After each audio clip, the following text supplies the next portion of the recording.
The Magic Finger by Roald Dahl.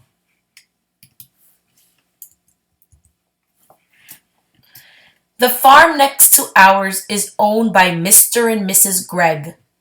The Greggs have two children. Both of them are boys. Their names are Philip and William. Sometimes I go over to their farm to play with them. I am a girl and I am 8 years old. Philip is also 8 years old. William is 3 years older. He is 10. What? He can't be 10 because 8 plus 3 is not 10. Oh, all right then. He is 11 because 8 plus 3 equals 11. So I am 8, Philip is 8, and William is 11.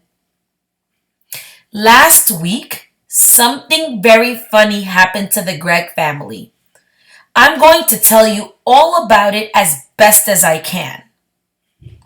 Now, the one thing that Mr. Gregg and his boys loved to do more than anything else was to go hunting. Every Saturday morning, they would take their guns and go off into the woods to look for animals and birds to shoot. Even Philip, who was only 8 years old, had a gun of his own. I can't stand hunting. I just can't stand it. It doesn't seem right to me that men and boys should kill animals just for the fun they get out of it. So I used to try to stop Philip and William from doing it. Every time I went over to their farm, I would do my best to talk them out of it, but they only laughed at me. I even said something about it once to Mr. Gregg, but he just walked on past as if I weren't there. Then one Saturday morning, I saw Philip and William coming out of the woods with their father, and they were carrying a lovely deer, a lovely young deer. This made me so cross that I started shouting at them. The boys laughed and made faces at me. And Mr. Gregg told me to go home and mind my own P's and Q's. Well, that did it. I saw red. And before I was able to stop myself, I did something I never meant to do. I put the magic finger on them all. Oh dear, oh dear. I even put it on Mrs. Gregg, who wasn't there. I put it on the whole Gregg family.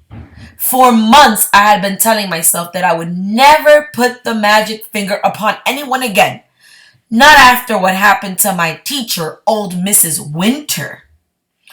Poor old Mrs. Winter. One day we were in class, and she was teaching us spelling. Stand up, she said to me, and spell cat. This is Mrs. Winter right here, and this is me, and that's my memory of the time that I was in class, and she asked me to spell the word cat. That's an easy one, I said. K-A-T. You are a stupid little girl, Mrs. Winter said. I am not a stupid little girl, I cried. I am a very nice little girl. Go and stand in the corner, Mrs. Winter said. Then I got cross, and I saw red. And I put the magic finger on Mrs. Winter. Good and strong, and almost at once. Guess what? Whiskers began growing out of her face. They were long, black whiskers, just like the ones you see on a cat, only much bigger. And how fast they grew. Before we had time to think, they were out to her ears. See, right here. Those are her whiskers. Of course, the whole class started screaming with laughter. And then Mrs. Winters said, "Will you be so kind as to tell me what you find so madly funny? All of you." And when she turned around to write something on the board, and when she turned around to write something on the blackboard, we saw that she had grown a tail as well. It was a huge, bushy tail. I cannot begin to tell you what happened after that. But if any of you are wondering whether Mrs. Winter is quite all right again now, the answer is no. And she will never be. The magic finger is something I have been able to do all my life. I can't tell you just how I do it because I don't even know myself. But it always happens when I get cross. When I see red, then I get very, very hot all over. Then the tip of the forefinger on my right hand begins to tingle most terribly.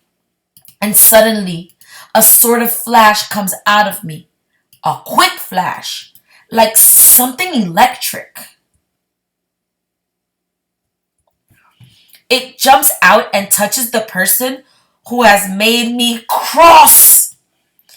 And then after that, the magic finger is upon him or her, and things begin to happen.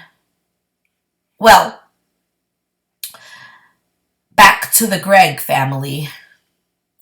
Well, the magic finger was now upon the whole of the Gregg family, and there was no taking it off again. I ran home and waited for things to happen. They happened fast. I shall now tell you what those things were. I got the whole story from Philip and William the next morning, after it was all over. In the afternoon of the very same day that I put the magic finger on the Gregg family, Mr. Gregg and Philip and William went out hunting once again. This time they were going after wild ducks, so they headed towards the lake. Okay, I see them right here, you see? Right here with their guns, and they're pointed them at the wild ducks.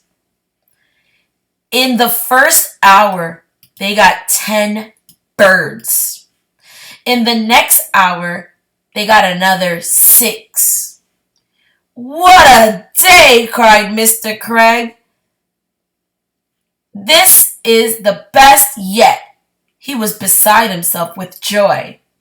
Just then, four more wild ducks flew over his head. They were flying very low. They were easy to hit. Bang, bang, bang, bang went the guns. The ducks flew on. "We missed," said Mr. Gregg. "That's funny." Then, to everyone's surprise, the 4 ducks turned around and came flying right back to the guns. "Hey," said Mr. Gregg, "what on earth are they doing? They're really asking for it this time." He shot at them again. So did the boys. And again, they all missed. Mr. Gregg got very red in the face. "It's the light," he said. "It's getting too dark to see. Let's go home." So they started for home, carrying with them the 16 birds they had shot before. But the 4 birds would not leave them alone. They now began flying around and around the hunters as they walked away. Mr. Gregg did not like it one bit. "Be off," he cried, and he shot at them many more times, but it was no good. He simply could not hit them. All the way home, those four ducks flew around in the sky, above their heads, and nothing would make them go away. Late that night, after Philip and William had gone to bed, Mr. Gregg went outside to get some wood for the fire. He was crossing the yard when all at once he heard the call of a wild duck in the sky. He stopped and looked up. The night was very still. There was a thin yellow moon over the trees on the hill, and the sky was filled with stars. Then Mr. Gregg heard the noise of wings flying low over his head, and he saw the four ducks, dark against the night sky, flying very close together. They were going around and around the house. Mr. Gregg forgot about the firewood and hurried back indoors. He was now quite afraid. He did not like what was going on, but he said nothing about it to Mrs. Gregg. All he said was, "Come on, let's go to bed. I feel tired." So they went to bed and to sleep. When morning came, Mr. Gregg was the first to wake up. He opened his eyes. He was about to put out a hand for his watch to see the time, but his hand wouldn't come out. That's funny," he said. "Where is my hand?" He lay still wondering what was up. Maybe he had hurt that hand in some way. He tried the other hand. That wouldn't come out either. He sat up. Then, for the first time, he saw what he looked like. He gave a yell and jumped out of bed. Mrs. Gregg woke up, and when she saw Mr. Gregg standing there on the floor, she gave a yell too. For he was now a tiny little man. He was maybe as tall as the seat of a chair, but no taller. And where his arms had been, he had a pair of duck wings instead. But, but, but, cried Mrs. Gregg, going purple in the face. "My dear man, what's happened to you?" "What's happened to both of us, you mean?" shouted Mr. Gregg. It was Mrs. Gregg's turn now to jump out of bed. She ran to look at herself in the glass, but she was not tall enough to see into it. She was even smaller than Mr. Gregg, and she too had got wings instead of arms. "Oh, oh, oh, oh," sobbed Mrs. Gregg.